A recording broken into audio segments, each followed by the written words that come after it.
En las representaciones pictóricas más importantes de la Edad Media, que es el Pantocrátor, que es cuando se ve la figura de Jesús sentado como en un asiento majestad, como si fuera el gran rey del universo, sí.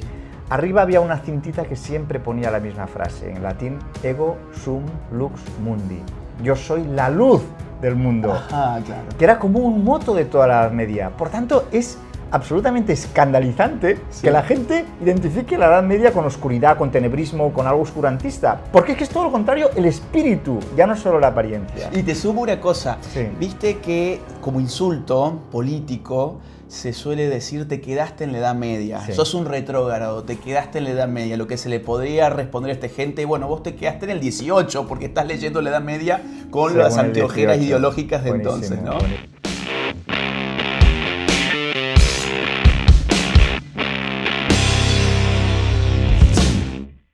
Jaume Aurel es catedrático de Historia Medieval de la Universidad de Navarra, profesor de Teoría de la Historia, especialista en Teología Política y miembro del Grupo Religión y Sociedad Civil del Instituto de Cultura y Sociedad, ICS. Entre sus libros destacan La escritura de la memoria, de los positivismos a los postmodernismos y Genealogía de Occidente, claves históricas del mundo actual. A esta breve reseña yo agregaría que Jaume Aurel, para los amigos Santi, es nacido en Barcelona, ha escrito numerosos libros en grandes editoriales, en Cambridge, en Chicago, y que además es un especialista de la Edad Media. Hoy estamos con Santi Aurel para hablar sobre su más reciente libro titulado Elogio de la Edad Media de Constantino a Leonardo, un libro que me he devorado en muy poquitos días, un libro fascinante, un libro que viene a desmitificar una fase de la historia occidental, un periodo que abarca varios siglos de la historia occidental, que ha caído bajo las garras de una mitología, creo que hasta cierto punto perniciosa, porque nos distancia de la verdad histórica. Nosotros tenemos un contacto con la Edad Media que es bastante cotidiano en verdad, en la forma de series televisivas, películas, El Señor de los Anillos, Juego de Tronos, ¿no? Toda esta cosa que bebe de una estética medieval, una forma de los vínculos medievales, solo que le agregan enanos, elfos, magos y todo ese tipo de cosas. Pero hoy vamos a hablar de la Edad Media real, no de la Edad Media del Señor de los Anillos, sino de Juego de Tronos. Y vamos a meternos en este libro, Elogio de la Edad Media de Santi Aurel. Bienvenido al canal y gracias por estar acá. Hacemos una breve pausa para dar un aviso comercial. Junto con Binance y el Instituto Líder en Educación Financiera, NW Professional Traders, estamos regalando 5 USDT a los primeros 30 usuarios en registrarse en Binance a través del link que les dejo en la descripción de este video. Sigan los pasos y con solo 2 minutos de su tiempo pueden ganarse 5 USDT. Muchas gracias, también es un gusto que podamos intercambiar tantas ideas en la Universidad de Navarra contigo, ahora que estás un tiempo aquí. Con nuestra colega también Montserrat Herrero, ¿verdad? Que estuvo en el canal, me Montserrat parece. Herrero estuvo en el canal, e hicimos un video que yo se los recomiendo, es imperdible, sobre filosofía política. Está subido acá en el canal y pertenece al mismo grupo de investigación que Santi Aurel, exactamente. Muy bien. Así que Santi, mira, empecemos con este video tratando de desmitificar cosas que se han venido diciendo sobre la Edad Media a partir, bueno, de lo que presentás en tu libro y de tus estudios en general, que sos un especialista en esta materia. Yo quisiera empezar por ahí. ¿Por qué la Edad Media? ¿Por qué alguien escogería la Edad Media como objeto de estudio? Muy bien. Aquí hay dos facetas en mi personalidad, en mi vida, que han influido mucho. Primero, yo soy de Barcelona. Entonces, desde pequeñito, mis padres me llevaban al barrio gótico, yo me quedaba fascinado por aquellas callejuelas que tenían hasta el olor medieval, la música medieval que oía, de los cantores que están allí pidiendo dinero, pero tocando instrumentos medievales, como la viola. Entonces, todo aquello a través de los sentidos, aquello fue impregnando mi personalidad. Y después yo tenía unos abuelos que tenían unas bibliotecas absolutamente repletas de libros, ¿no? Y eso me interesó mucho por la historia. Y después la Edad Media, conforme hice haciendo la carrera de historia, vi que era un periodo tan desconocido por la gente que dije, yo tengo que hacer algo por cambiar esta agenda. Te voy a poner un ejemplo que me llamó muchísimo la atención, que es muy reciente. Cuando inició la guerra de Ucrania, un periódico español de mucha tirada, no estoy hablando de uno pequeñito, a toda página, Sí. tanto en la edición digital como en la escrita, en la impresa, titulaba Putin empieza una guerra medieval en Ucrania. Yo dije, esto es terrible, porque la guerra de Ucrania tiene de todo Sí, menos medieval. sí. Porque en la Edad Media el código caballeresco, el código feudal, no permitía lucha en los centros civiles, o sea, bombardear las ciudades, en ese caso menor. La guerra siempre quedaba restringida al campo de batalla, se respetaba a las mujeres, a los niños y a los ancianos. Había un código caballeresco que incluso hacía que se respetaran muchísimo los dos contendientes. O sea, que de guerra medieval, nada. El siglo XX ha sido terrible en guerras, y la Edad Media, que no era ningún sitio idílico, como nada es en la historia, Claro. tampoco ni mucho menos era peor quizá de lo que hemos sufrido en el siglo XX y estamos empezando a sufrir en el siglo XXI. Además que la lógica de la guerra no era nacional. Exactamente. En la Edad Media, o sea, comparar dos estados-nación en guerra en el siglo XXI con una lógica política que no tiene nada que ver con esa estructuración actual, la verdad que es una falta de tino importante. Claro, ¿no? entonces te pongo este ejemplo porque hay dos realidades aquí. Una realidad que es la Edad Media y luego la proyección que hemos ido haciendo de la Edad Media. Claro.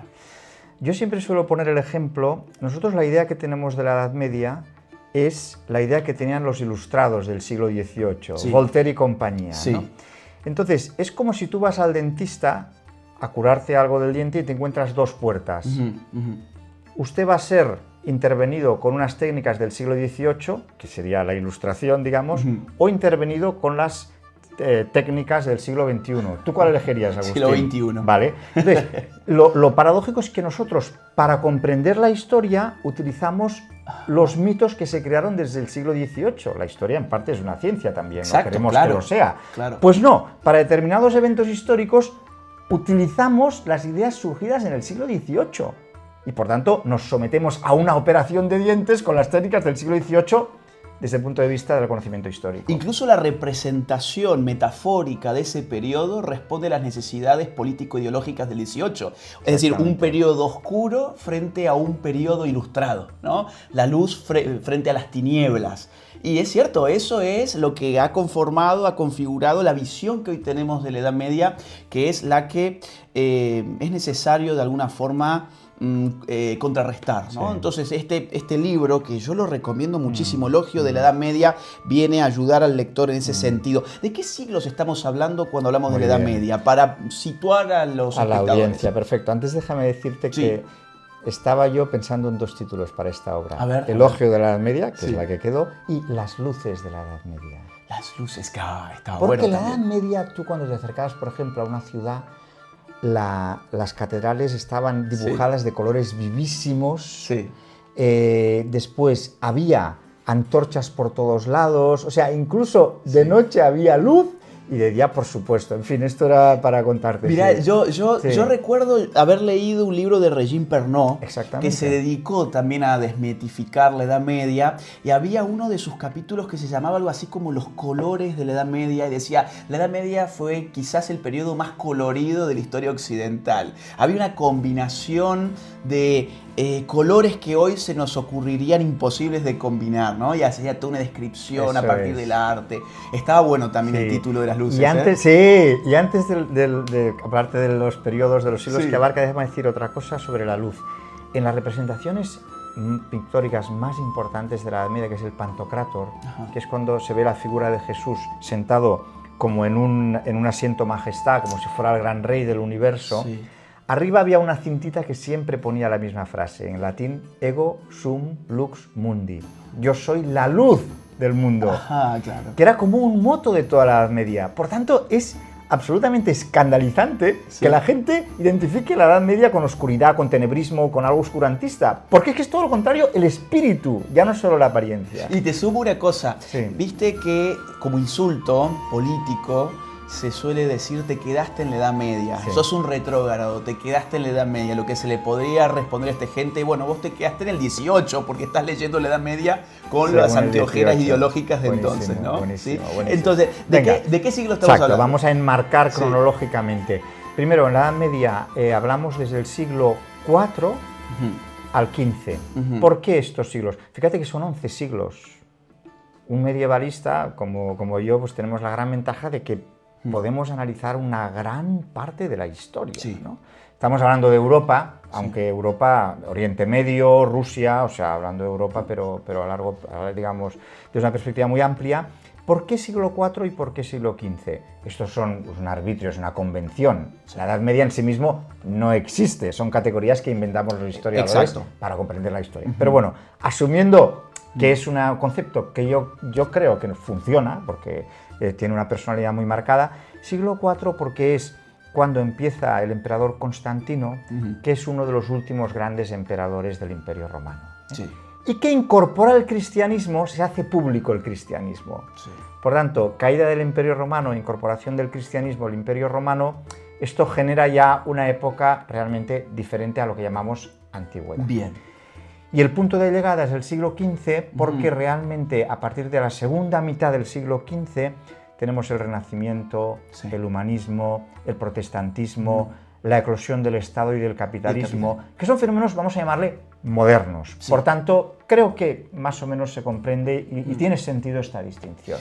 Yo quisiera entrar entonces en el tipo de sociedad medieval porque es algo realmente difícil para personas que estamos habituadas a vivir bajo una política regida por el Estado-Nación y un sistema económico regido por el sistema capitalista. Es muy difícil imaginarse cómo se estructura la sociedad medieval. Entonces, ¿cómo podríamos caracterizar la sociedad, el sistema social medieval? ¿Es lo mismo que feudalismo? Es decir, ¿está bien decir que el sistema social de la Edad Media es el feudalismo? ¿Son cosas parecidas pero no iguales? ¿Cómo se explicaría esto? Muy bien. La estructura social más importante de la Edad Media no es el feudalismo, porque eso solo abarca 2, 3 o 4 siglos de los 11 de la Edad Media. Luego podemos matizar esto. Sí. Lo que es más importante para comprender la Edad Media es que, a diferencia de la época anterior y de la posterior, la categoría esencial no son las clases sociales, sino los estamentos. ¿Qué significa esto? Que en la sociedad medieval cada uno tenía un lugar en la sociedad no por el dinero que tenía, no por la capacidad adquisitiva, sino por el trabajo que desarrollaba. Bien. Por eso se llama sociedad trifuncional. Bien. Porque la sociedad medieval, que siempre es muy ordenadita, por eso Dante organiza su Divina Comedia en 3 partes, claro. Cada uno tiene 3, los tercetos, cada terceto tiene 3, el número 3, todo ordenadito, bueno. Entonces, las 3 estamentos son los que rezan, que están en la cúspide de la pirámide, los que guerrean, los militares, los caballeros, y los que trabajan en general. Bien. Eso es muy importante para comprender la Edad Media, porque las categorías marxistas se han proyectado hacia abajo, y igual que te he contado antes que la Ilustración da una visión equivocada de la Edad Media, tampoco podemos filtrar la Edad Media por un sistema de clases sociales, porque no era eso. Bueno, y para acabar de lo de la estructura social, ¿qué es lo que pasa? Que en el siglo XIII-XIV entra un factor fundamental, que son las ciudades. Las ciudades. Que después podemos hablar un poquito más. ¿Qué pasa con las ciudades? Que las ciudades rompen mucho esta sociedad tripartita porque hay 2 elementos que se incorporan muy fuerte. La menestralía, los artesanos, que es verdad que son los que trabajan, pero ya en un ámbito urbano, y muy importante, los mercaderes, los empresarios, la burguesía, que ahí ya mete un factor nuevo. Pero yo te definiría eso. ¿Y había movilidad en esta sociedad estamental o uno estaba más bien arraigado en una especie de sistema de castas donde vos nacías, era lo que eras? O yo podía escoger, bueno, a ver, quiero ser de los que rezan, quiero ser de los que guerrean o quiero continuar la vida de campesino de mi padre, por ejemplo. Muy bien. No era tan rígido ni de un sistema de castas, ni en la actualidad que hay una flexibilidad social y profesional. Entonces, este intermedio, ¿qué significaba? Que ahí distinguiríamos 2 grupos, los que pertenecían a la aristocracia, de ahí salía el gobierno del clero, del gobierno de la iglesia, y por tanto los que rezaban, y los que guerreaban. Y luego todos los que estaban en las cosas agrícolas, ganaderas, los artesanos. Entonces, empieza a haber una movilidad muy grande cuando la ciudad empieza a dominar. En los siglos XII, XIII, XIV empieza a haber movilidad. Es decir, la respuesta mía sería que en la primera parte de la Edad Media había una rigidez bastante grande, pero a partir del siglo XII, XIII, con las ciudades, aquello salta por los aires, ¿no? Quiero que analicemos entonces distintas esferas que no sé, tengo mis dudas si eran esferas que eran que estaban tan claramente delimitadas en la Edad Media, sospecho que no. Nosotros habitualmente hablamos de la esfera política o la dimensión política, la dimensión cultural, la dimensión social. Yo entiendo la dimensión económica. Supongo que allí había un revoltijo bastante distinto de lo que nosotros tratamos de sistematizar, pero vamos a entrar con esas delimitaciones. Políticamente, ¿de dónde provenía el poder? Es decir, ¿cuál era la teoría del poder político que reinaba en la Edad Media? Se llama la teoría descendente del poder, que significa que el poder siempre viene de Dios y lo difunde hacia una cabeza. Esta cabeza era bicéfala en la Edad Media. Había una cabeza del mundo clerical religioso muy importante, que es el Papa, que es el que tiene la autoridad universal, y los obispos, que son los que ya dividen esa autoridad en su territorio, y luego la parte temporal, vamos a llamarle política, que es muy importante la figura del rey, el monarca, porque el monarca de algún modo es la cabeza del cuerpo social. Fíjate, hay un asunto muy interesante que tú conoces bien porque sé que estás estudiando mucho la Revolución Francesa. Los revolucionarios franceses decapitan al rey. Eso es muy importante. Es simbólico. Claro, porque primero la cabeza es verdad que es la parte del cuerpo que está más cerca del cielo. También es la parte más noble, donde están los pensamientos, donde se dirige. El rostro también. El rostro, exactamente.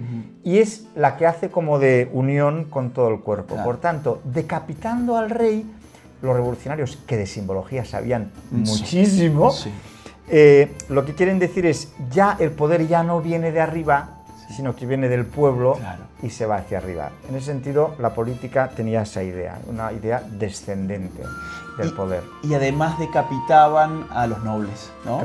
Además, o sea, todo lo que fuese jerárquico había que aplanarlo. Lo jerárquico entonces era lo medieval, donde el poder venía de arriba hacia abajo. Aunque un medieval fue el que ideó la teoría ascendente del poder, ¿no? Basilio de Padua. Perfecto, entonces vamos ahí. Dos cosas respecto a esto. Primero, es interesante que el rey era el primus inter pares, el primero entre pares. O sea, la nobleza era un cuerpo en sí mismo del que el rey era el primero de iguales. Pero estaba entre iguales. Interesante lo que has dicho, claro, estaba entre pares, digamos, ¿no? Entre pares. Lo que tú mismo has dicho, ¿no? Que el rey en el fondo es la nobleza, por eso los revolucionarios van contra la nobleza. Y efectivamente eso es un matiz muy importante. Gran parte de las creaciones modernas que atribuimos a la edad moderna, al capitalismo, el Estado, lo que acabas de decir, el cambio en la concepción de la descendente a la ascendente, provienen sobre todo de autores de los siglos XIV y XV. Basilio de Padua es del siglo XIV y él se lo plantea en la Iglesia. Es interesante, con muchas cosas en la Edad Media. Por ejemplo, el derecho canónico, se recuperó el derecho romano gracias al derecho de la Iglesia. Esto hablaremos luego si quieres. Pero ¿qué pasó con Basilio de Padua? Que él habló del conciliarismo. Él dijo, el poder de la Iglesia no puede estar solo polarizado en el Papa porque es el representante de Dios. No, viene más de abajo. Por tanto, es el primero que empieza a romper... Bueno, el primero, nunca sabemos quién es el primero porque él se debió basar en otros. Hay ciertos consensos académicos, intelectuales. Bueno, este debe haber sido más o menos el primero. Que nos ayudan a comprender las cosas y por tanto vamos a aceptarlo. Mira, quiero entrar en varios temas de política, pero ya vamos a ir a temas jurídicos, a temas económicos. Hay un tema que me parece muy importante, que son las relaciones entre la Iglesia y el rey. Hay un poco una caricatura de que o bien la Iglesia gobernó en la Edad Media, o sea, ¿quién era el gobernante? Era el Papa. O la otra caricatura es, en verdad, el rey se legitimó con el Papa y el que verdaderamente gobernaba era el rey, que utilizaba casi como un accesorio a la Iglesia. Había una especie de cofradía, de alianza oscura y tenebrosa entre el rey y la Iglesia. ¿Esto vos dirías que es un poco parte de esa mitología de la Edad Media? ¿Siempre funcionó así? ¿Nunca funcionó así? ¿Cómo fueron las cosas? Te cuento, mira, ya que estamos en una sesión desmitificadora, un gran mito que no solo afecta a la Edad Media, sino en general, es el famoso proceso de secularización. Nosotros los modernos nos pensamos que hemos sido los capaces de distinguir política y religión, que la religión ya está fuera del debate público. Primero, esto no es verdad, porque sabemos que la religión nos sigue pesando muchísimo. Y segundo, Ya en la Edad Media, de hecho en cada época pasa, había esta tensión, que a mí me gusta llamarle, fíjate, tensión esencial entre lo político y lo religioso. Y que había tensión significa que las cosas iban más o menos bien, porque cuando no hay tensión entre política y religión, es que la política se ha comido a la religión. Sí. Por ejemplo, Sí. Rusia hoy, Sí. no hay tensión, Es verdad, claro. porque Putin se lo ha comido todo. Él nombra a los obispos, le dice a los obispos los que tienen que decir respecto a la guerra de Ucrania. Irán, desde la revolución iraní del Ayatollah Khomeini, Fue al revés. fue al revés. Claro, claro. La religión se lo comió todo y en el fondo nadie cree que ellos son gente místicas, espirituales. En el fondo la política, el poder acaba comiéndoselo todo. Claro. Pero es verdad que fue por el otro lado. En la Edad Media, en cambio, había mucha tensión. Pero esto es un buen signo. Y claro, claro. Porque, ¿Vale? a ver, desde una doctrina moderna es que el poder está separado, se está peleando entre sí, ¿no? Claro. Entonces, ¿qué pasó? Porque te voy a poner un ejemplo que he estudiado mucho, como sabes, que son las autocoronaciones de los reyes medievales. Sí, sí, sí. Entonces, nosotros nos pensamos, seguro que gran parte de la audiencia, y yo también, antes de empezar este estudio, pensaba que era el obispo el que colocaba la corona al rey en el momento más importante, que es la coronación, el inicio del reinado. Sí. Sin embargo, tenemos muchísimos ejemplos donde no es así. ¿Por qué? Porque el rey le dice al obispo, mira, tú me vas a ungir, que es la primera parte de la ceremonia, la unción con aceite, que recuerda a esa del rey David. Claro. Algunos de los oyentes estarán familiarizados con que se cuenta que el sacerdote unge al rey David y desde entonces David se ve como legitimado por Dios para ser rey. Entonces, esa primera parte, obviamente el rey dice, esta la haces tú al obispo. Dice, pero la corona solo la puedo tocar yo, porque representa el ámbito político y temporal. Ah, ok. Y por eso él quiere coger la corona y se autocorona. Sí. Y además no es un gesto que es una opereta como la que hizo Napoleón. Claro. Napoleón secuestró al Papa, lo llevó allí y delante de él se autocoronó. No sabemos muy bien exactamente cómo fue, pero parece que fue una autocoronación. No. Esa es verdad. Hay un contenido en esa, que es tratar de distinguir lo político de lo religioso. Dicho esto, también había muchísimas mezclas, tanto porque el rey quería dominar al Papa o al obispo de su lugar, o el Papa a veces quería dominar todo. En el siglo XIII fue cuando el Papa, que es Inocencio III, empieza lo que se llama la teocracia papal. Sí. Es cuando el Papa realmente puede dominar. ¿Pero dónde acaba eso?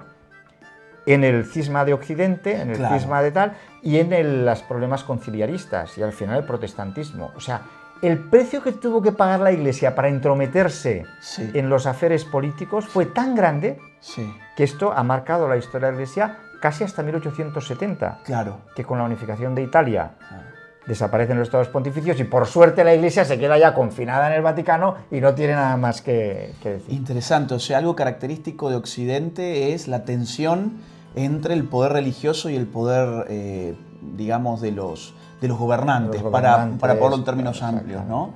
Y en términos políticos hay otro gran mito que es la monarquía, ¿no? Cuando uno habla de Edad Media se imagina al monarca absoluto, que en verdad ya es moderno. Efectivamente. En verdad ya es moderno. Y vos en tu libro vas describiendo distintas monarquías, por ejemplo, la monarquía peregrina, la monarquía carismática.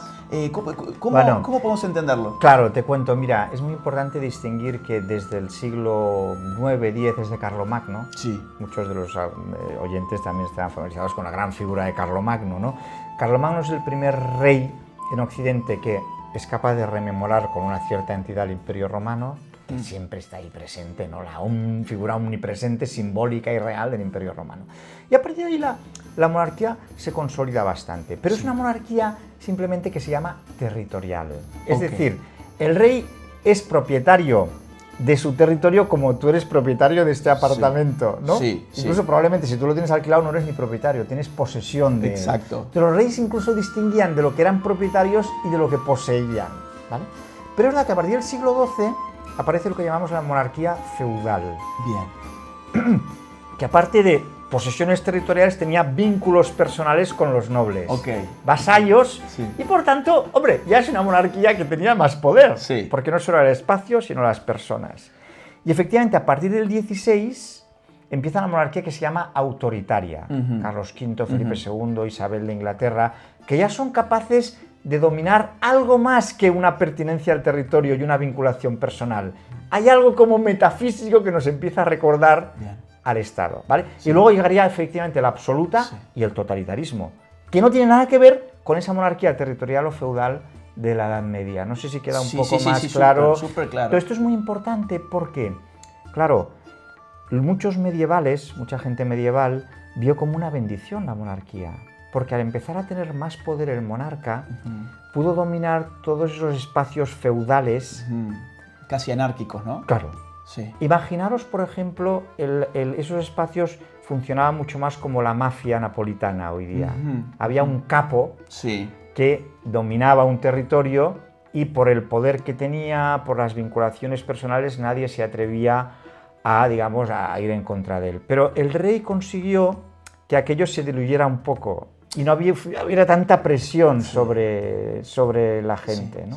Perdón, evidentemente, eso, lo feudal, era muchísimo mejor que la esclavitud. Exacto, claro. Yo, todo en su contexto. Claro, he remitido lo feudal en el siglo XI y XII fue lo mejor. Cuando sacamos esos sistemas de sitio, como el esclavismo hoy día, la trata de blancas o la mafia en Nápoles, lo que sea, cuando tú quitas el problema no es el esclavismo, el feudalismo, el capitalismo, sino cuando los quitas del lugar, ¿no? Exactamente. Y yo estaba pensando en el tipo de vínculo, porque hemos hablado de vínculos personales y esto quizás para la gente todavía no dice mucho.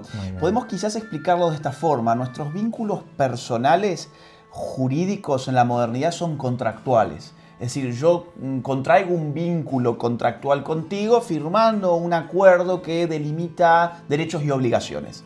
Ahora, en la Edad Media no estaba regido por un contrato el vínculo personal, sino que tenía otras formas, ¿no? Y acá aparece la idea del señor, vasallo, el señor, el vasallo, etc. ¿Cómo se solidificaba ese vínculo? Así como hoy firmamos sobre un papel. ¿Cómo era aquello? Muy bien. Entonces, lo primero que tengo que decir es que, por lo que sea, las personas necesitamos vincularnos, ¿no? Para tener una actividad económica, para tener una seguridad. Entonces, en la Edad Antigua, el modo de vincularse era el esclavismo, ¿no? Era un vínculo de pertenencia. Entonces, con la entrada del cristianismo, también la propia evolución de Europa, dicen, hombre, el esclavismo, había restos de esclavismo, pero no nos acaba de gustar esto, ¿no? Incluso se retrotraían a la carta de San Pablo a Filemón, que remetía contra el esclavismo. Bueno, tampoco remetía, pero ya ponía un cierto reparo. Bien, entonces, empiezan a idear un sistema que es el siguiente.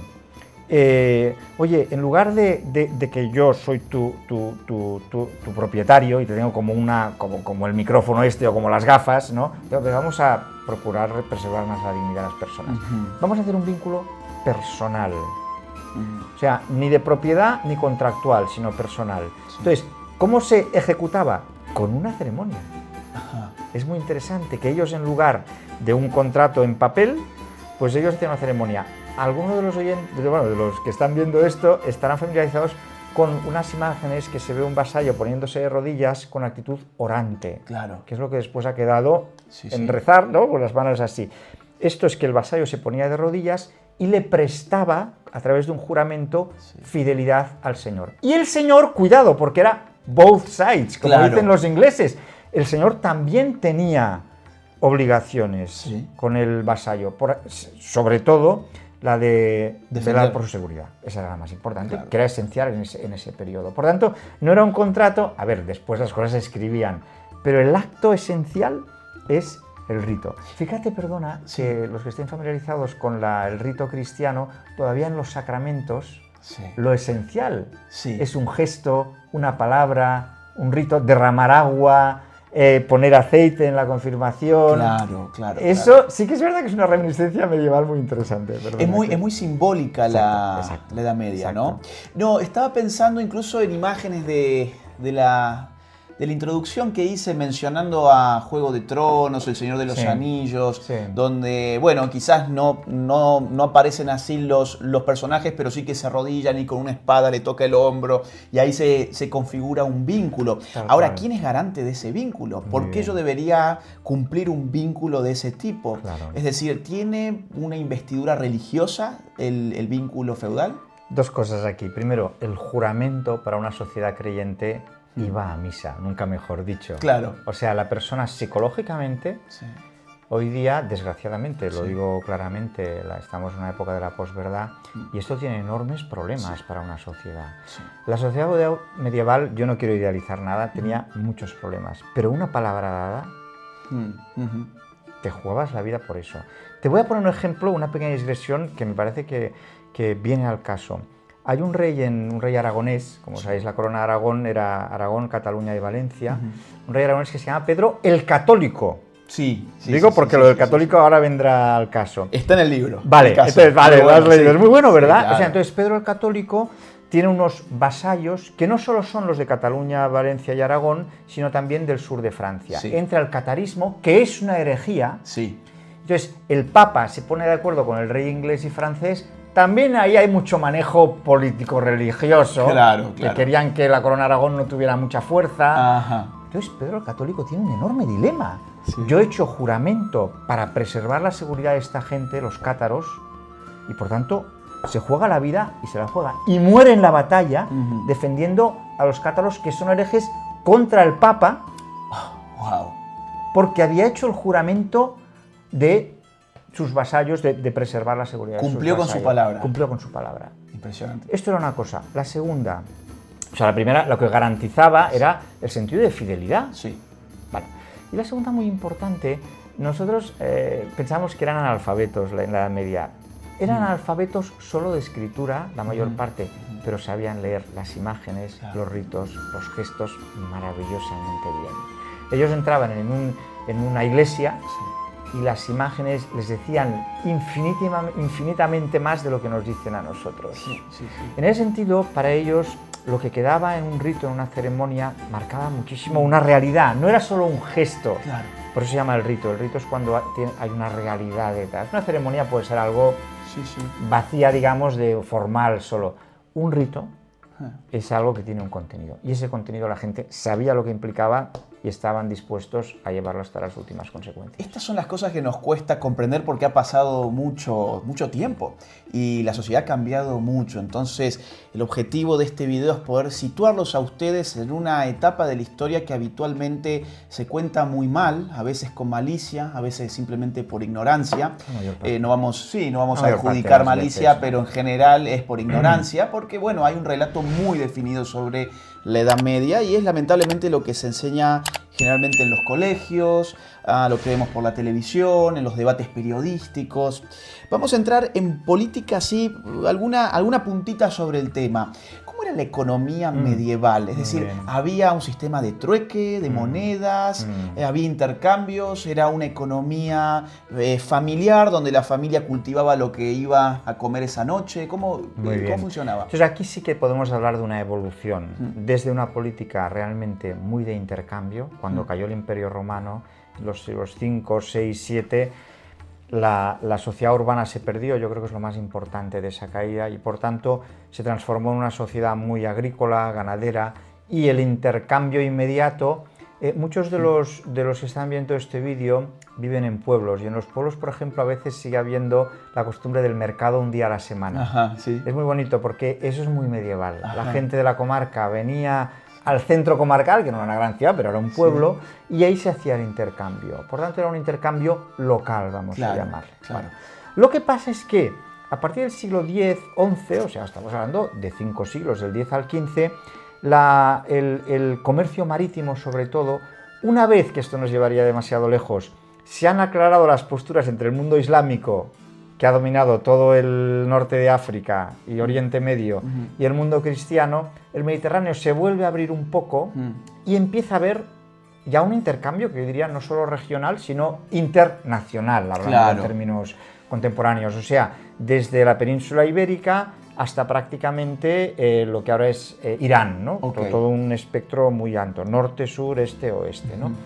Y ya en el siglo XIII, sobre todo las fascinantes ciudades italianas, ¿no? Florencia, Venecia, Génova, que eran repúblicas comerciales riquísimas, empiezan a dar la vuelta y empiezan a tener muchísima conexión con otro polo riquísimo de Europa, que son los Países Bajos e Inglaterra, y, importantísimo, con los viajes de Marco Polo, se empieza a conectar con China y con la India sobre todo. Entonces, en el siglo XIII-XIV ya podemos hablar de una economía precapitalista. Por tanto, hay un espectro muy grande. Sí. Aquí lo más importante es la conjunción entre el mundo urbano y el comercio. Cuando el mundo, se retroalimentan los dos. ¿Qué es antes, el huevo o la gallina? No lo sé. Claro. Pero empieza a crecer las ciudades y empieza a crecer el comercio. Las ciudades se ponen murallas y no las ponen para defender, sino las ponen porque si tú pones unas murallas, claro, 2 puertas y todos los productos tienen que pasar por esas 2 puertas. Claro. Y allí, como no había muchos medios para otros medios, pues entonces, bueno, todo esto configura un nuevo mundo. Nunca mejor dicho. Sí, claro. Imaginaba. Perdona, muchos de los problemas, yo me río hoy cuando se habla, por ejemplo, de la autonomía de Cataluña, no sé. Claro, muchas veces lo primero que se pide es autonomía fiscal. Claro, exactamente. Eso pasó exactamente así en la Edad Media. ¿Qué fue, siglo XII más o menos? Exactamente, 12. A partir del XII. ¿Qué pasó? Que las ciudades dijeron, autonomía respecto a los nobles y el mundo feudal. Sí. Nosotros somos un mundo diferente. ¿Y a quién acuden? Al rey. Ah, bien. Y ahí se empodera el rey. Claro, se empodera el rey porque además las ciudades le dan a él más dinero para sus guerras, para montar su corte, y el rey les dice, oye, si me tratáis bien, yo os doy autonomía, velo para que tengáis autonomía jurisdiccional, para que podáis cobrar vuestros impuestos, para que tratéis bien a vuestros burgueses. Sí. Es como una cadena que empieza a poder moverse y ya no tiene fin, ¿no? Y esa es un poco la cuna del Estado absoluto, ¿no? Del Estado absoluto y del capitalismo. Y del capitalismo. Las dos cosas. Sí. O sea, que es muy interesante. Que nacen más o menos al mismo tiempo. Sí, yo diría que el nacimiento se empieza a vislumbrar en el XIII, cuando se consolidan las monarquías y cuando las ciudades empiezan a tener mucha importancia y el comercio pasa a ser un comercio que ya es capitalista, o sea, que no solo es un intercambio personal, sino que hay un capital entre medio. Y a partir de ahí tú empiezas a ver eso. Aunque yo estoy de acuerdo que son fenómenos modernos en el sentido que Estado y capitalismo en el siglo XVI es cuando realmente se consolidan. Sí. ¿Y podemos hablar de una tensión entre la nobleza y el rey de la misma forma que hablamos de una tensión entre la iglesia y el rey? Absoluta. O sea, a partir del siglo XI y XII el eje de tensión se traslada hacia la nobleza y el rey, sin duda, porque el rey rápidamente toma partido por las ciudades. Claro. Pasemos a una última esfera, que es cultura. Esto quizás sea hasta lo más interesante en general, ¿no? Sí. Hay una idea de que la Edad Media tiene una especie de recelo con la tradición clásica y que entonces quien recupera esa tradición es el humanismo, es, mejor dicho, el Renacimiento. ¿Esto es así? Es buenísimo esto. Yo solo no, es que me vendrían demasiadas ideas a la cabeza, pero empiezo diciéndote, ¿cuánta gente sabe latín hoy día? ¿Qué porcentaje diríamos? 0,01%. Estaba por decirte eso, 0,1% más o menos. ¿Cuánta gente sabía latín en la Edad Media? El 99% de los letrados. Okay. Admito que los letrados eran pocos, eran 3-4% de la población. Pero es un mito absoluto, porque si tú no sabes la lengua que se hablaba en el mundo clásico, tú no puedes decir que yo estoy con el mundo clásico tal. Claro. En cambio, todos los monjes, todos los políticos de la Edad Media, toda la gente que tenía un mínimo de cultura, no podía acceder, y de hecho accedía directamente a los grandes autores clásicos sin intermediarios. Sí. ¿Qué es lo que hace el Renacimiento y el humanismo? Lo que hace es decir, yo lo que voy a hacer es enfatizar mucho mi vuelta al mundo clásico para distinguirme de los medievales, digamos, de la época anterior. Sí. Y tiene su mérito, porque es verdad que esos grandes artistas, ¿no? Pues estoy pensando en Leonardo, en Michelangelo, en Rafael, tienen unos cánones más parecidos al mundo clásico. Pero la media, que es muy original, y a lo mejor hablamos del románico y el gótico, no se basa tanto en el arte y la cultura clásica, pero la tiene muy presente. Bueno, Dante, no hay ruptura. Dante se encuentra con Virgilio, ¿no? Un buenísimo ejemplo. Y pasa hacia el paraíso y lo deja ¿en dónde? En el purgatorio, sería. Sí, entonces lo deja, como Virgilio no estaba bautizado, porque es un autor pagano, no puede entrar en el paraíso, pero Dante tiene la amabilidad con su maestro, le acompaña en el infierno y en el purgatorio, y cuando está en el umbral del cielo le dice, me tengo que despedir de ti, pero te dejo aquí en un sitio paradisíaco, nunca mejor dicho, en el purgatorio, pero bien cuidadito. Qué bárbaro. ¿Sabes que en ese momento hay un gesto muy bonito, que es que Virgilio corona a Dante? Sí. Entonces, a mí me parece, no sé si has visto que hay una imagen al principio del libro, Ah, que bueno, es una acuarela de Dante, la puedes mostrar. Al inicio del libro, ¿en qué? Pues aquí, aquí. esta, si la puedes mostrar, no Sí. sé si se verá o no. De hecho, yo voy a ponerla después como imagen. Entonces, ¿por qué la elegí como moto, digamos, del libro? Porque esto es una acuarela preciosa de Dalí, sí. en la que aparece a Virgilio coronando a Dante en el momento de que se despiden. Me parece una imagen fascinante de que es un mundo unido, el mundo antiguo, medieval y el moderno. Claro. Virgilio, Dante y, salvando las distancias, aunque es un gran artista, Dalí. Entonces, tres grandes. Están conectados. Es un mismo plano, ¿no? Qué interesante. Y el arte medieval, porque yo quiero mostrar, ya que estábamos hablando de la imagen del libro, la ilustración que tiene este libro, yo te lo dije cuando me es verdad. el otro día, la ilustración que tiene el libro es fabulosa. Cada escena, porque el libro está dividida en actos, es como una especie de gran teatro el libro. Gran escenario, ¿no? Escenario, eso. Un gran escenario, está dividido en actos. Son 3 actos y cada acto tiene distintas escenas y cada escena está introducida con una ilustración, ilustración que remite evidentemente a lo propio de cada escena y cada acto además empieza con una letra que después... Estilo medieval, Estilo ¿verdad? medieval, que es fabuloso. O sea, realmente leer este libro es un placer para yo te revelé los ojos. el secreto de que cada capítulo empieza el primero por la A, el segundo por la B, el tercero por la C, ¿no? Exactamente. Ya lo puedo hacer público, era algo un poco misterico de la Edad Media, pero quisimos incluirlo así. Y cada una de estas letras está compuesta de distintos ornamentos, figuras típicamente medievales. La verdad que es para detenerse, mirar exactamente cada una de las figuras, porque de alguna manera uno está leyendo sobre la Edad Media algo que le parece tan lejano y necesita también comprender un poco de la simbología que recién hablábamos sobre eso. ¿Qué nos puedes decir sobre el arte medieval? Digo, a todos nos fascina el arte medieval. Creo que por regla general, cuando vamos a una iglesia medieval, cuando vemos arte medieval, quedamos deslumbrados. A mí no me pasa lo mismo, debo decir, con el arte contemporáneo, el arte postmoderno, no me pasa lo mismo con los edificios del capitalismo avanzado, pero los edificios de la Edad Media, digo, estos tipos estaban construyendo porque tenían a Dios en la cabeza. Claro. Es decir, estaban haciendo esto por algo que iba más allá de sus cuentas bancarias, ¿no? Claro. Fíjate que, empezando con una pequeña historia, a los canteros de la Edad Media, que eran los que hacían las piedras para construir las grandes catedrales, se les decía, tú no estás poniendo una piedra, tú estás construyendo una catedral. Ah, claro. Es precioso porque en nuestro trabajo lo podemos aplicar esto. Hay cosas muy tediosas en nuestro trabajo, pero a ver, ¿para qué trabajamos, no? Ellos trabajan para algo grande, que era construir una catedral. Y eso tiene mucho interés incluso para una teoría moderna como la de la alienación. Que la alienación es el obrero que está separado del producto final.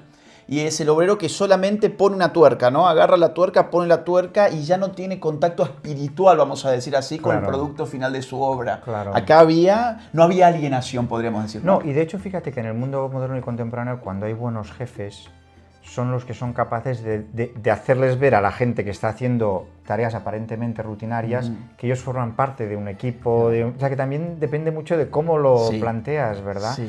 Entonces, en la Edad Media, el arte, hay una cosa que a mí también me horroriza, que es cuando te cuentan la historia del arte diciendo, bueno, está el arte clásico y luego hay una falta de realismo, falta de técnica en el románico, porque es más tosco, tal. Señor, se acaba de cargar el Guernica de Picasso. Porque entonces, claro, allí ves una falta de técnica, qué mal están dibujadas las cabezas, tal. Sí. Entonces, es muy importante acercarse al arte medieval con ese significado simbólico, ¿no? Sí. Para ellos, a veces me preguntan, ¿cuál es el arte que te gusta más? Yo digo el románico. El románico. Porque tiene una contención. No enseña tanto, por ejemplo, como el gótico. A ver, que también las ¿De catedrales qué siglo estamos hablando? Vale, muy buena pregunta. Románico es siglos X, XI, XII y gótico XIII, XIV, XV, más o menos. ¿Vale? Antes hay prerrománico que se llama, que recuerda mucho más al mundo romano, precisamente. Bueno, entonces, que son las dos grandes fases del arte visible, ¿no? Medieval, el románico y el gótico. Entonces, el gótico parte de una idea muy neoplatónica, precisamente del mundo romano, la luz, ¿no? Es como Dios proyecta la luz en las cuestiones de la tierra. Y entonces todo el arte románico, tanto escultura, pintura y arquitectura, están dirigidas por esta, digamos, por este moto, ¿no? Entonces, hay un arte románico que es más contenido, digo, que lo tenemos relacionado con esos capiteles, por ejemplo, donde hay escenas bíblicas muy esquemáticas, un trocito pues, de cara muy simbólica, con ojos grandes, ¿no? Y luego, efectivamente, con el gótico, la cosa se va como haciendo más visible, ¿no? Sí. ¿Y cómo juega acá la profundidad? Que fue algo que hablamos en una cena hace poco, que yo te decía, a mí me encantan esas ilustraciones de la Edad Media donde no hay profundidad, donde todo es un plano. Pareciera casi, lo voy a poner en términos tontos, ¿no? Pero casi pareciera como el dibujo de un niño, pero con una belleza que a mí por lo menos me hace quedar duro frente al cuadro mirando hasta el último detalle. Y es un cuadro que puede no tener ninguna profundidad. Y vos me dijiste algo muy importante, es que es una sociedad que no tiene profundidad temporal, ¿no? Exacto. Entonces, nosotros voy a generalizar y voy a hacer qué percepción del tiempo tiene la Edad Media y la Edad Moderna, ¿no? Entonces, en la Edad Media vivían un presente muy intenso, ¿no? Y estaban como enganchados al pasado. Tenían un sentido de la tradición tan fuerte que para ellos el pasado era como el presente. Era el presente. Con desventajas y desventajas, ¿eh? Cada cosa tiene su tal. Entonces, efectivamente, los artistas renacentistas empiezan a hacer esos dibujos donde se ve una profundidad. Y eso implica que también son capaces de distinguir, digamos, las ruinas romanas ya son ruinas del pasado, no es algo que está en el presente. Por eso nosotros podemos también distinguir mejor las épocas del pasado. Esa es la gran diferencia que está efectivamente proyectada en las pinturas. Súper interesante. Otro punto, música. ¿Cómo era la música medieval? Digo, en épocas del reggaetón, ¿qué podemos decir sobre la música medieval? Primero, la música medieval siempre tenía una función. No había el sentido esteticista, que también para bien y para mal hoy tenemos, ¿no? Es decir, que puede haber unas composiciones puramente estéticas, tal, y por tanto el entretenimiento no existía tanto en ese sentido, en música o en otras actitudes culturales. El entretenimiento venía más por las fiestas, que ese es otro gran tema medieval, pero que podemos hablar después brevemente. Pero la música era siempre en un contexto o religioso o político. Y entonces la promovían los obispos o los sacerdotes o los reyes. Y entonces era un tipo de música muy arraigada en unos instrumentos que tenemos, yo creo, bastante el sonido de cuerda o de viento, los dos, pero desde luego no tenía esa sofisticación que tendrá, por ejemplo, la orquesta sinfónica. Que dicho sea de paso, me parece uno de los inventos más fascinantes de Occidente. La orquesta sinfónica, ¿no? Es impresionante. O sea, a ver, que yo soy un ídolo idealizo un poco la Edad Media, pero admiro también las consecuciones del mundo moderno. Para mí lo malo, fíjate, Agustín, para mí lo malo no es decir, no es decir lo bueno y lo malo. Blanco y negro. Pues todo tiene sus grises, ¿no? Sí. Y ese personaje que vemos en series, en películas, suele ser un muchacho joven, con características siempre similares, no es muy alto, generalmente es bajito, medio rubiecito, medio delgado, ¿no? Y que va con un instrumento de cuerdas. Una cítara, por ejemplo. Ese es un trovador. Un trovador. Perfecto. Entonces, antes he dicho que había una música más religiosa y otra más laica. Entonces, tocas un fenómeno muy importante, ¿no? Que es a partir del siglo XII, las cortes, sobre todo del sur de Francia, empezaron a contratar literalmente a trovadores que unían la música con los grandes relatos épicos. A lo mejor os suena la chanson de Roldán, o el Mio Cid, el cantar del Mio Cid, el poema de los Nibelungos. Entonces había grandes leyendas en la Edad Media, que es un tema fascinante, que no nos dará tiempo de tocar, pero y siguen cantando. Y entonces le ponían letra y música. ¿Qué conseguían con eso? Retención memorística. Mira, yo soy un fan de los Beatles, tú lo sabes. Lo sé. Yo, cuando no sabía inglés, ni idea, a los 5 o 6 años, me sabía todas las canciones de los Beatles. Porque cuando tú le pones música y rima a una letra, retienes. Qué interesante. O sea, era un mecanismo de transmisión cultural, ¿no? Total. Una retención. Donde no había televisión, donde no había cine, pero tenías a los trovadores. Exactamente. Y esto es asociado con una manifestación preciosa, la verdad, del mundo medieval, que es el amor cortés. Bueno, cuidado que esto no es muy políticamente correcto. ¿eh?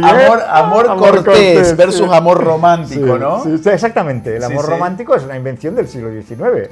¿Y cuál dirías así, en una palabra, qué es la diferencia entre el amor cortés y el amor romántico? Muy bien. El amor cortés es el que se basa no solo en una relación sentimental emotiva, como es el amor romántico, y por tanto fruto a veces de un momento de pasión y después se puede olvidar fácilmente, sino que el amor cortés, primero, es un amor laborioso, al caballero le cuesta mucho.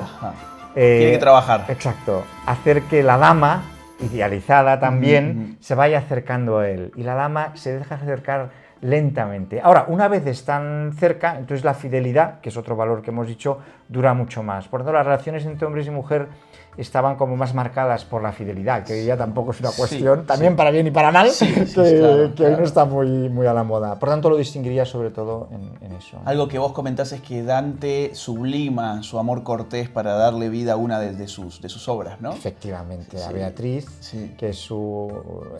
Dante, de hecho, se inspira en la belleza de Beatriz para componer su obra, que es sublime, ¿no? Sobre el paraíso. Exactamente.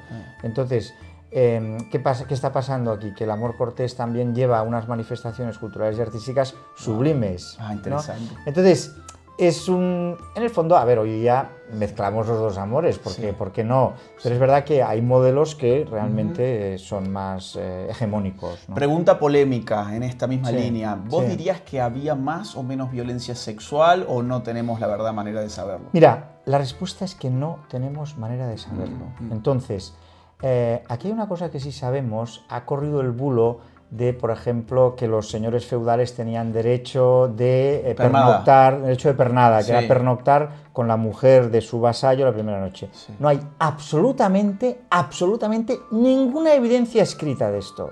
Qué dato tan importante, desmitificador a más no poder, pues yo he escuchado eso varias veces, el derecho de pernada. No descarto que un señor feudal abusara, lo que quieras, pero como no costumbre, exacto, como institucionalizada no existía. Entonces, no podemos saberlo. Hombre, de todos modos, a mí me llama un poco la atención que nosotros ponemos leyes y ponemos leyes y ponemos leyes contra eso y la violencia sigue aumentando. Sí, entonces, interesante. Claro, hay como una falta de sabiduría aquí que nos atañe.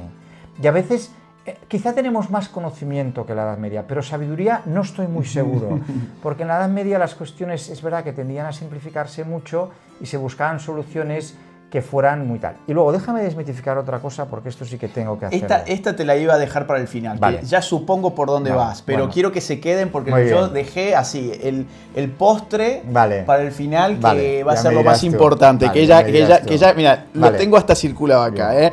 Un punto más sobre la cultura, 2 puntos más, bien breves.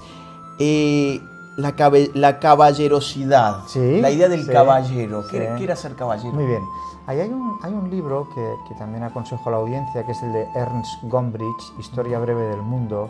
Ernst Gombrich es un historiador del arte que vendió millones y millones de su historia del arte. Es de los pocos bestsellers que ha habido, historiadores. Pues él tiene un librito que le dictó a su nieta, le daba como charlitas de historia, y un día decidió: voy a hacer una historia sencilla del mundo.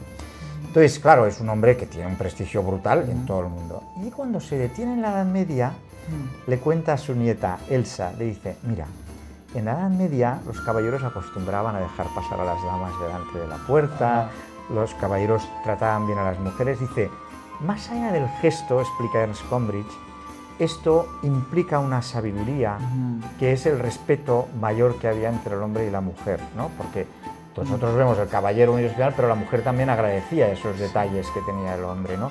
Entonces la caballerosidad es tal cual. Es decir, los caballeros, por ejemplo, jamás metían en la guerra a las mujeres, las respetaban cuando tenían que entrar en una ciudad o lo que sea, salvo excepciones, como siempre, porque hay historias también terribles, como siempre. Pero el código, la ley, digamos, era así, ¿no? Entonces esta caballerosidad también les llevaba a respetar a los niños, a los ancianos. Entonces había un código caballeresco, y hoy día es verdad que cuando hablamos de un caballero, este es un caballero de algún modo lo reflejamos todas esas cualidades del caballero medieval. Revela toda una mentalidad muy lejana a lo que podríamos llamar el igualitarismo de la modernidad, porque todas esas distinciones, esa idea de yo tengo que proteger porque tengo una situación de poder que me obliga hacer este tipo de gestos o de conductas, bueno, eso se pierde en la medida en que todos nos convertimos en individuos atomizados exactamente iguales unos que los otros. Fíjate que es una lógica un poco feudal. O sea, igual que el noble tiene vasallos, el caballero se siente un poco señor de la mujer en ese sentido. También un poco para mal, ¿eh? Exacto, es decir, que había como una sumisión excesiva de las mujeres tal.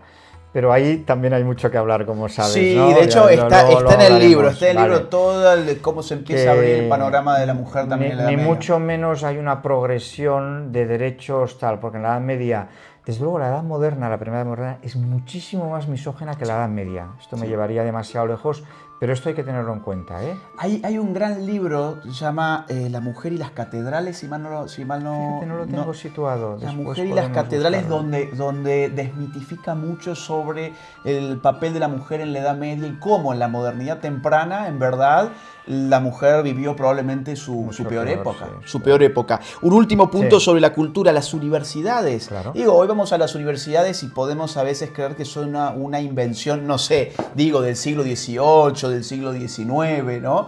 Pero en verdad son del siglo XIII. Qué buen punto, Agustín.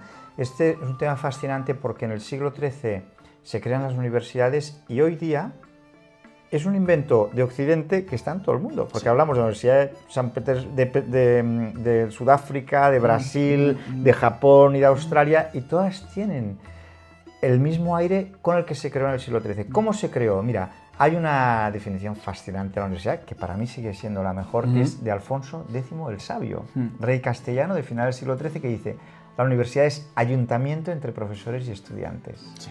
Fascinante. Fascinante, sí. Porque tú en la universidad ya entras en otro mundo, no es un maestro que enseña y los estudiantes escuchan. Todos nos alimentamos con ese sano espíritu crítico, con la investigación. Entonces eso fue una creación de unos genios, que son algunos franciscanos y dominicos intelectuales, que antes, ¿qué había antes? Pues no se distinguían muchos los periodos de formación, pero ellos dijeron: a ver, a partir de los años 17, 18 años, nosotros tenemos que crear unas instituciones diferentes donde se unan profesores y estudiantes, donde haya investigación. Y fíjate, ellos dijeron: ¿con qué tres disciplinas empezamos? Teología, de donde vino la filosofía, el estudio de Dios, derecho, el estudio de la sociedad. Y traen aparte derecho romano, ¿no? Exactamente, lo retrotraen y lo traen de nuevo. Y medicina, que es el estudio de la persona. Dios, la sociedad y la persona. Otra vez esta sociedad medieval ordenadita. Siempre tres. Siempre tres. De la teología surgirían la filosofía y las ciencias experimentales, por la cosmología, Galileo, Newton, eran teólogos de algún modo. Esto me llevaría demasiado lejos, pero sí se entiende, ¿verdad? De hecho, tengo entendido que Newton tiene más obras de teología que obras, no sé, de astronomía, de física, Exactamente. Etcétera, ¿no? Y tenían por eso pudieron hacer lo que hicieron, porque tenían una visión muy holística de la realidad.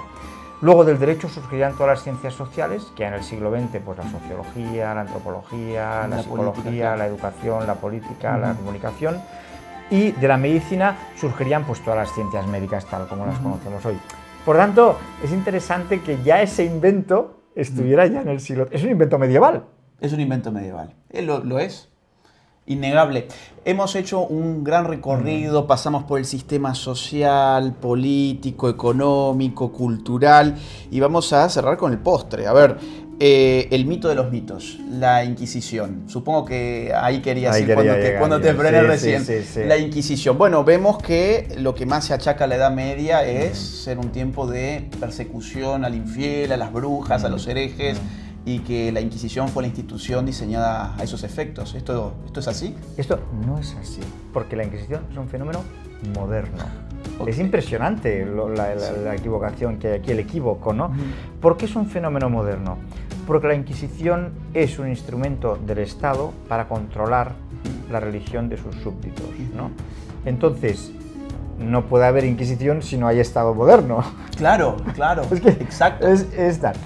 Es verdad que hay unos precedentes, ya muy a finales de la Edad Media, a finales del siglo XIV empezamos a ver que en el Reino de Aragón, precisamente en mi querido Reino de Aragón, empieza a haber algunos obispos que quieren empezar a controlar, pero es impresionante aquí el equívoco porque esto empieza sobre todo con la unión entre las monarquías ya modernas, de un Carlos V, de una Isabel la Católica, porque la Inquisición es tanto católica como protestante. Exacto, exactamente. Es más virulenta la protestante, como se sabe. Entonces, esto hay que desmitificarlo completamente porque es moderno. Ya tendríamos que tener otra sesión sobre la edad moderna, pero sí, hasta ya que venga otro. Llega, hasta aquí llego yo. O sea, pero la Inquisición no es mi fenómeno. No coincide cronológicamente con la Edad Media. Mirá qué interesante. Voy a cerrar, Santi, con una frase que me gustó particularmente, la página 203, porque creo que resume un poco, yo diría, el espíritu del libro en cuanto al objetivo quizás que yo intuyo que puede tener, o por lo menos que el libro ha tenido para mí como lector. Dice así: una vez más es preciso evitar la desagradable obsesión de los modernos de concebir la historia como un proceso progresivo lineal, donde lo moderno es siempre superior a lo medieval. Ese es un feo vicio heredado de la Ilustración del 18 y del positivismo decimonónico que deberíamos erradicar de una vez. La historia es una compleja realidad de idas y venidas, de claroscuros y altibajos, más que una línea ascendente donde lo presente es lo superior. Por eso el título, yo como lector debo decir que agarré esa frase y dije, este es el objeto del libro para mí como lector, que he ingresado a un libro titulado Elogio de la Edad Media y que se los recomiendo vivamente. Si han llegado hasta esta parte del video y han escuchado todo este resumen apretado que se ha hecho porque el tiempo es tirano, no dejen de adquirir el libro. Léanlo, no es un libro excesivamente largo, tiene 270 páginas, es un libro muy ágil, muy entretenido, no tiene además una prosa de esas oscuras donde uno está tratando de adivinar qué es lo que quiso decir el autor. No, esto es muy ágil, muy claro, yo diría, para cualquier persona que quiera meterse a ver qué hubo realmente en la Edad Media. Esto es un libro que no puede faltar en la biblioteca. Si están en España lo van a conseguir en las librerías españolas, y si están en América se les puede complicar un poco más, pero siempre se pueden conseguir a través de las plataformas digitales, por ejemplo Amazon. De modo que yo en la descripción de este video voy a poner links donde ustedes pueden adquirir Elogio de la Edad Media de Jaume Aurel. Santi Aurel para los amigos, gracias por haber estado en el canal. De nada, un placer, Agustín. Muchas gracias. Hasta la próxima. No quiero que cierres este video sin antes contarte que mi más reciente libro, titulado Generación Idiota, ya se encuentra disponible en las más importantes librerías de toda América y de España también. Además, podés encontrarlo a través de Amazon en el link que te dejo en la descripción de este video. Mi trabajo se financia única y exclusivamente a partir de las donaciones libres y voluntarias de aquellos que valoran mi trabajo. Si quisieras colaborar económicamente conmigo, te invito a hacerlo uniéndote en mi comunidad de Patreon, siguiendo el link que se encuentra en la descripción de este video, o bien uniéndote a la comunidad de YouTube haciendo clic en el botón Unirse. Si no pudieras colaborar económicamente, no te preocupes, hay muchas otras formas de ayudar. Por ejemplo, difundiendo este video, poniéndole like, dejando tu comentario, suscribiéndote a este canal y activando la campanita.